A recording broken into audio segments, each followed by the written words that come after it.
Everyone, कैसे हैं आप सब। उम्मीद करती हूँ कि आप सब खैरियत से होंगे। आज हम न्यूरोनॉटमी का सेकंड लेक्चर स्टार्ट करने लगे हैं। लास्ट लेक्चर में हमने न्यूरोनॉटमी का बेसिक्स पढ़ी थी, जिसमें हमने न्यूरोनॉटमी का फंक्शन डेफिनेशन पढ़ी थी, फंक्शन, उसके कंपोनेंट्स और उसकी डिवीजन्स पढ़ी थी। आज हम उसी को फर्दर आगे लेकर चलेंगे, division of brain and spinal cord. तो हमारे पास डिवीजन ऑफ ब्रेन में हमारे पास 3 तरह की डिवीजन होती हैं, फोर ब्रेन, मिड ब्रेन और हाइंड ब्रेन।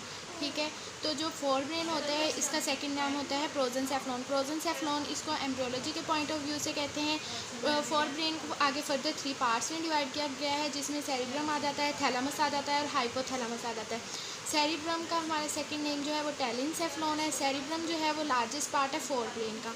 और उसके बाद भी जो थैलेमस है और हाइपोथैलेमस है उसका सेकंड नेम है डाइनसेफ्लॉन। और उसके बाद मिड ब्रेन का सेकंड नेम है मीजनसेफ्लॉन। ये जो मीजनसेफ्लॉन, प्रोजेंसेफ्लॉन, डाइनसेफ्लॉन या फिर ये टेलिनसेफ्लॉन, ये एम्ब्रियोलॉजी के पॉइंट ऑफ व्यू से इनके नेम है। ये नेम बहुत ज़्यादा इंपॉर्टेंट है एमसीक्यूज़ के हिसाब से, तो आप इनको याद कर लीजिएगा।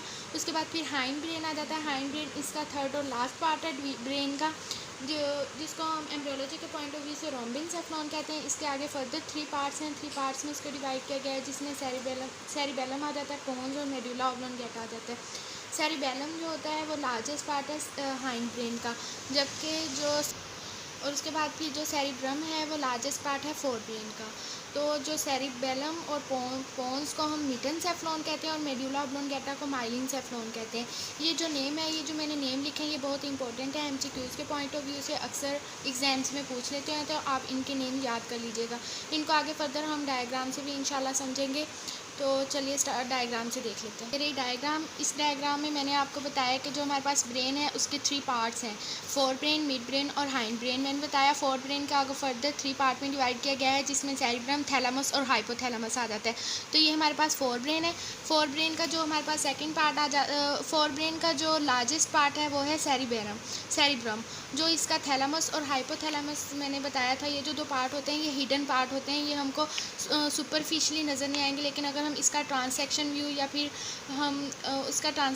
फिर हम उसको कट करके अगर ऊपर से सुपीरियरली देखें तो फिर हमें इसका फोर ब्रेन और थैलेमस और हाइपोथैलेमस फोर ब्रेन में नज़र आएंगे।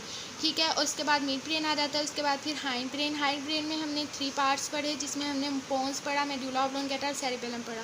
मैंने बताया सेरिबेलम हाइंड ब्रेन का लार्जेस्ट पार्ट है। अब ये देखें, ये डायग्राम में विजिबल पता चल रहा है कि आपको कि ये जो पोन्स है और मेडुला ऑब्लोंगेटा एंटीरियर साइड पर प्रेजेंट है, जबकि सेरिबेलम जो है वो पोन्स और मेडुला ऑब्लोंगेटा के पोस्टीरियर साइड पर प्रेजेंट है। तो ये हमने डायग्राम से भी देख लिया। अब हम आगे further division of spinal cord को देख लेते हैं। डिवीजन ऑफ स्पाइनल कॉर्ड पढ़े हैं, तो स्पाइनल कॉर्ड की डिवीजन में हमारे पास 2 चीज़ें आ जाती हैं। एक तो वर्टिब्रेट्स होते हैं और स्पाइनल नर्व्स होती हैं। मैंने लास्ट टाइम बताया था कि पीएनएस, पेरिफेरल नर्वस सिस्टम में हमारे पास 2 मतलब क्रेनियल नर्व्स होते हैं और स्पाइनल नर्व्स होती हैं। तो मैंने ये भी बताया था कि हम इसको आगे फर्दर देखेंगे कि ये 31 पेयर्स किस तरह बन रहे हैं। तो आज हम इन दोनों को डिस्कस करेंगे। वर्टिब्रेट्स और स्पाइनल नर्व्स में आप लोगों ने कंफ्यूज नहीं होना। वर्टिब्रेट्स 33 होते हैं, जबकि स्पाइनल नर्व्स 31 पेयर्स होते हैं। अब हम इनको देख लेते हैं कि ये किस तरह होते हैं। हमारे पास C7 होते हैं। C का मतलब होता है सर्वाइकल। ठीक है, सर्वाइकल हमारे पास 7 है। उसके बाद फिर थोरेसिक 12 है, T12 है, लंबर 5 है, सैक्रल 9 है, जिसमें हम इसको 2 पार्ट में फर्दर डिवाइड कर देते हैं, सैक्रम और कॉक्सिक। सैक्रम 5 आ जाते हैं, जबकि कॉक्सिक 4 आ जाते हैं। तो ये हमारे पास टोटल 33 वर्टिब्री बन जाते हैं, जो कि हमारे वर्टिब्री बोन्स होती हैं, जिन्होंने हमारे स्पाइनल कॉर्ड को प्रोटेक्ट किया हुआ होता है। ठीक है, तो ये नेक्स्ट हमारे पास आ जाता है स्पाइनल नर्व्स आ जाती हैं। स्पाइनल नर्व्स में 31 पेयर्स होते हैं।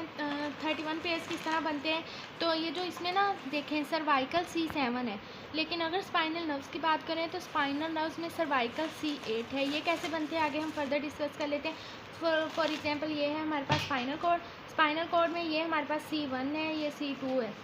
फर्स्ट कर लेते हैं, तो C1 का ये यहाँ से भी एक नर्व निकल रही है और यहाँ से भी एक नर्व निकल रही है। उसके बाद C2 है तो यहाँ से एक नर्व निकलेगी। ये C1 और C2 ये देखें, ये 2 पेयर्स निकले, इसलिए ये क्या बन जाते हैं, ये C8 बन जाते हैं। तो हमारे पास सर्वाइकल C8 है, थोरेसिक 12 है, लंबर 5 है और सैक्रल 5 है, जबकि कॉक्सिक हमारे पास 1 हो जाती है। ठीक है, उसके बाद फिर जो सैक्रल के बाद कॉक्सिक हमारे पास 1 हो जाते हैं, ये 31 पेयर्स कंप्लीट हो जाते हैं। तो आप लोगों ने इनको कंफ्यूज नहीं करना। और उसके बाद फिर अब हम इसको डायग्राम से देख लेते हैं कि ये स्पाइनल नर्व्स या फिर वर्टिब्री किस तरह कंप्लीट हो रहे हैं। तो चलिए डायग्राम से डिस्कस कर लेते हैं। हमारे पास ये हमारे पास डायग्राम है। ये देखें, इन्होंने ना वर्टिब्रा को 4 पार्ट्स में डिवाइड किया हुआ है। ये सर्वाइकल है, थोरेसिक है, लंबर है और सैक्रल है। देन उसके बाद कॉक्सिक पॉइंट आ जाता है, ठीक है। तो ये हमारे पास थी हमारे पास स्पाइनल वर्टिब्री हैं। ये आगे हम डिस्कस कर लेते हैं कि ये स्पाइनल नर्व्स कैसे बन रही हैं, ठीक है। तो ये हमारे पास स्पाइनल नर्व्स हैं। ये देखें, सर्वाइकल सेगमेंट में C1 से और C8 तक है। ये देखें, अगर आप देखें तो ये C1 है, C2 है। देखें, C1 से हमारे पास यहाँ से भी एक नर्व निकल रही है और यहाँ से भी निकल रही है। ये एक पूरा C1 है, ये C2 है, C3, C4, C6, C7, C8। तो ये हमारे पास सर्वाइकल है। उसके बाद थोरेसिक आ जाते हैं। थोरेसिक 12 है, लंबर 5 है। ये जो है ये हमारे पास स्पाइनल कॉर्ड नहीं है, बल्कि ये पिया मैटर की इलोंगेशन। आगे हम फर्दर पढ़ेंगे कि ये कैसे इलोंगेशन कहाँ तक जाती है। तो ये आगे और टॉपिक है जिसको हम नेक्स्ट लेक्चर में इंशाल्लाह डिस्कस करेंगे। तो अभी फ़िलहाल हम सिर्फ ये पढ़ रहे थे कि स्पाइनल नर्व्स को किस तरह उन्होंने डिवाइड किया हुआ है। C1 से C8, T1 से T12, नंबर 5 तक होते हैं। उसके बाद फिर सैक्रल आ जाती है, सैक्रल आ जाती हैं और कॉक्सिक आ जाती हैं।